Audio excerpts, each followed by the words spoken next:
আজকের দিনটা শুরু করছি সবাইকে গুড মর্নিং জানিয়ে। Good morning. ঠাকুরকে পুজো দেওয়ার ফুল আজ আমি তুলছি। এই যে পদ্ম ফুলটা তুলে নিলাম, আর এখানে আমি জবা ফুল তুলে নেব।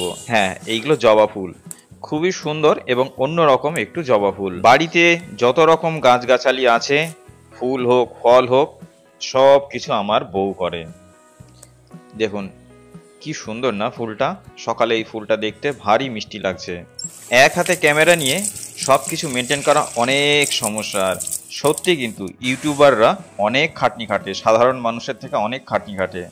তো যাই হোক, এক হাতে কোনো রকমের ফুলটাকে ধুয়েই ফেললাম, ধুয়ে এই এখানে রেখে গেলাম। আর এই হচ্ছে আমাদের ছোট্ট ঠাকুর ঘর।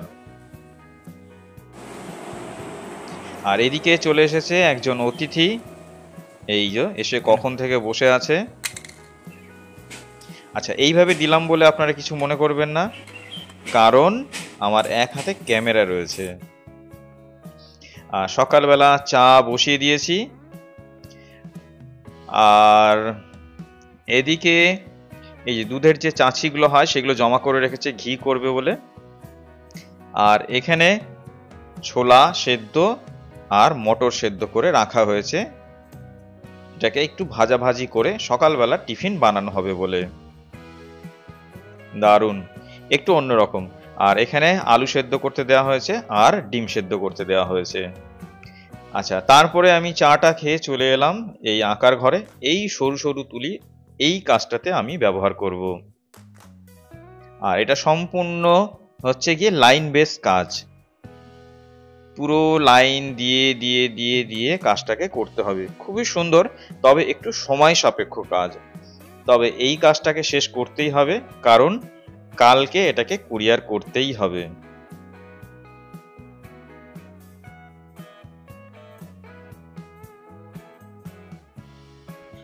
টিফিন খাওয়ার সময় হয়ে গেছে, আর আমি চলে এসেছি নিচে। আর ততক্ষণে টিফিন বানানো হয়ে গেছে। মটর, ছোলা সেদ্ধ, পেঁয়াজ, লঙ্কা আর আলু সেদ্ধ টুকরো টুকরো করে কেটে ভাজাভুজি করে রেডি হয়ে গেছে আজকে আমাদের টিফিন। দারুণ টিফিন, একটা খুব পুষ্টিকর এবং স্বাস্থ্যসম্মত খুব ভালো টিফিন। চলো টিফিনটা একটু আনন্দ সহকারে করা যাক, মজা নিতে নিতে টিফিনটাকে শেষ করা যাক। কি আছে, কাজ ঘুম আর খাওয়া, কাজ ঘুম আর খাওয়া, এই তো জীবন, চলছেই চলছে। আর এই যে ডিম সেদ্ধ, সত্যি সকালবেলা আমার ডিম সেদ্ধ কিন্তু খুবই প্রিয়, বেশ ভালো লাগে ডিম সেদ্ধ খেতে। কিন্তু কখনো কখনো একটু ভয় হয়, যখন দেখি একটু কখনো কখনো প্রেশারটা বেশি আছে, তখন কিন্তু আর ডিম সেদ্ধ খাই না। বাহ! আর এই ডিম সেদ্ধটা মানে এই ডিমটা একটু বেশি পয়সা দিয়ে আনানো হয়, কারণ মাঝখানে যে ডিমগুলো দিত সেগুলো হচ্ছে সাদা কুসুম, এবং সেগুলোর না কোনো টেস্ট থাকতো না। তো এই হলুদ কিংবা একটু লালচে ধরনের যে কুসুমগুলো, তার ডিমের দাম কিন্তু একটু বেশি। তো যাই হোক, খুব ভালোভাবে টিফিনটা সেরে নিলাম, সেরে চলে এলাম আবার উপরে। একটু মন দিয়ে কাজটা করা যাক, এবং স্পিডটাও কিন্তু একটু বাড়িয়ে দিলাম। হ্যাঁ, মানে আমার না, ভিডিওটার স্পিড বাড়িয়ে দিলাম যাতে তোমরা একটু বোর না হও। এই দেখো, অর্ধেক হয়ে রয়েছে। ফুলের বাগান টাইপেরই একটা কিছু, অ্যাবস্ট্রাক্ট টাইপের। এখন বাজে দুপুর 2টো। এই আমি এখন স্নান করতে যাব। আর আকাশটা খুবই মেঘলা করে এসছে, মনে হয় ঝাঁপিয়ে বৃষ্টি আসবে। বিকালে আবার ক্লাস রয়েছে, কি হবে কে জানে। আবার মেয়ে আর বউকে নিয়ে কাঁচরাপাড়ায় শপিংয়ে যাওয়ার ছিল, কারণ বুঝতে পারছি না যে কি হবে। মেঘের যা অবস্থা, বৃষ্টি তো হবে মনে হচ্ছে। চলুন দেখাই। এই যে মেঘ করে এসছে, কিন্তু মেঘটা বেশ ভালো লাগছে দেখতে। বাহ! আর এই যে কলা গাছটা নড়ে যখন, তখন দারুণ লাগে। এখানে জমিটা পরিষ্কার করেছে, কিন্তু কলা গাছ দুটো রেখে দিয়েছে, বেশ ভালো করেছে। এই দোতলার ছাদ পর্যন্ত কলা গাছটা চলে এসেছে।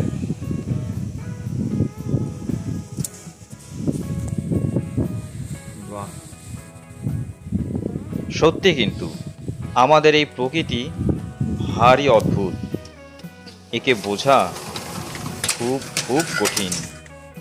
কারণ একটু আগেই মেঘ করেছিল, আবার এখনই এই যে দেখো কালো মেঘের বদলে এখন আবার একটু সাদা মেঘ। কি বলবে বলো? মেঘটা আবার আস্তে আস্তে কেটেও যাচ্ছে, বুঝতে পারছি না কি হবে।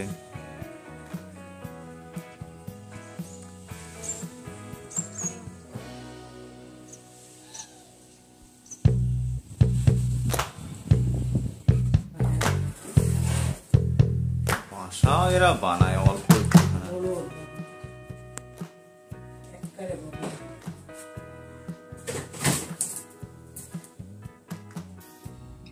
আমি আগে যে ঘুঘু পাখিটাকে দেখিয়েছিলাম, ও সামনের দরজার সামনে এসে খাবার খুঁটে খুঁটে খায়, তো সেই হচ্ছে এই ঘুঘু পাখি যে আমাদের ওপরের পাখির ঘরে খাঁচার ওপরে বাসা বানিয়েছে এবং দুটো ডিম দিয়েছিল, তাতে বাচ্চাও হয়েছে।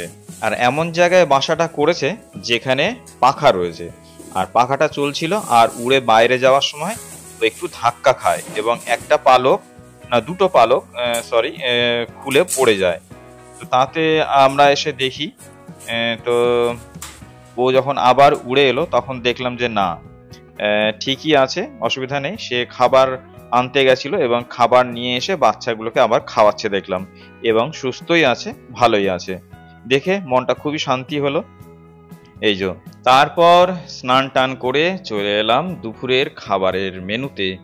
আচ্ছা, আজকে আমাদের ছোট্ট ইলিশ হয়েছে, আর মেয়ের জন্য এখানে আগের দিনের খাসির মাংস ছিল গতকালের, আর এখানে চিংড়ি মাছ দিয়ে একটা তরকারি হয়েছে। তো সেটা এই চলে গেল, আর আমরা খাবো ইলিশ মাছ। আর যেহেতু আজকে কাজের তাড়া রয়েছে, সেই জন্য খাবার আর বেশি দেখালাম না, ঝটপট করে সেরে ফেললাম। সেরে ফেলে চলে এলাম কাজের ঘরে এবং আবারও স্পিড বাড়িয়ে দিলাম। হ্যাঁ, আমার হাতের স্পিডও বাড়িয়েছিলাম, আর এখন আমি ভিডিওর স্পিডও বাড়িয়ে দিলাম। আর কাজ শেষ করে আমি রেডি হয়ে গেছি ক্লাসে যাওয়ার জন্য এবং মার্কেটিংয়ে যাওয়ার জন্য।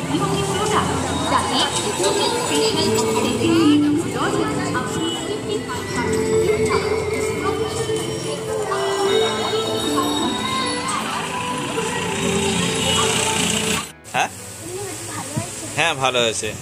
একটু ছোট হয়ে গেছে, আর একটু লম্বা হলে ভালো হতো, তাহলে খুব ভালো হয়েছে। আচ্ছা, কি কি লিখেছো ওইগুলো? Save water, save life, don't waste water, only save it. হ্যাঁ, When you go out, close the tap and go. Water is very useful. ঠিক আছে, বেশ ভালো হয়েছে। বলো, তুমি কিভাবে পেন্সিল বক্সের সঙ্গে খেলা করো? আমি আমার পেন্সিল বক্সটাকে প্রথমে লুকাই, তারপরে আমি আবার ওটাকে খুঁজে পাই, আর তারপরে আমি বারবার দিতে যাই। একটা ছেঁড়া কাগজে আমি পয়েন্ট করি, আমারটাতে বারবার 1 1 লিখি, আর পেন্সিল বক্সের জায়গায় বারবার 0 0 লিখি, আর আমি জিতে যাই। তাই না, পেন্সিল বক্সটাকে কোথায় লুকাও তুমি বারবার? দরজার পেছনে, খাটের নিচে, চাদরের নিচে। তারপরে তুমি এদিক ওদিক খোঁজো, হ্যাঁ, তারপরে শেষে ওখানে খোঁজো, তাই তো? তোমার বয়স কত? 104 বছর। 104 বছর? 104 বছর না, 3 কি লাখ। করে? ঠাকুর আমাকে আশীর্বাদ করে যে তোর বয়স 104 বছর হবে, তুই কোনোদিন বুড়ো হবি না, ইয়াং মানে ছোটই থাকবে, এরকমই থাকবে, ছোট থাকবি, মানে যত বছরই হোক। হ্যাঁ, যত বছর যাক, তুই কোনোদিন বলবি না যে অশ্বত্থামা কোনোদিন মরেনি। বাবা, সত্যি?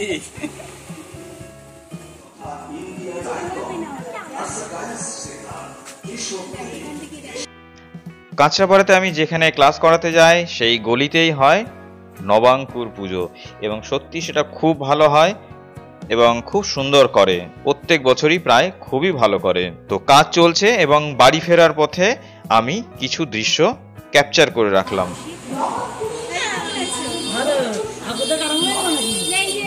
স্যারের কাছে আঁকা শিখে ওখান থেকে বেরোলাম, এই স্যার শেখায়, এইখানে একটা বাড়ি জানে এখন আবেদন যায় না, কখন যায়? এখন যে আমরা অ্যাবাকাস করে তারপর যাই, তো দিয়ে ওটা হচ্ছে আমার হাতটা কতদিন হলো অ্যাবাকাস করতে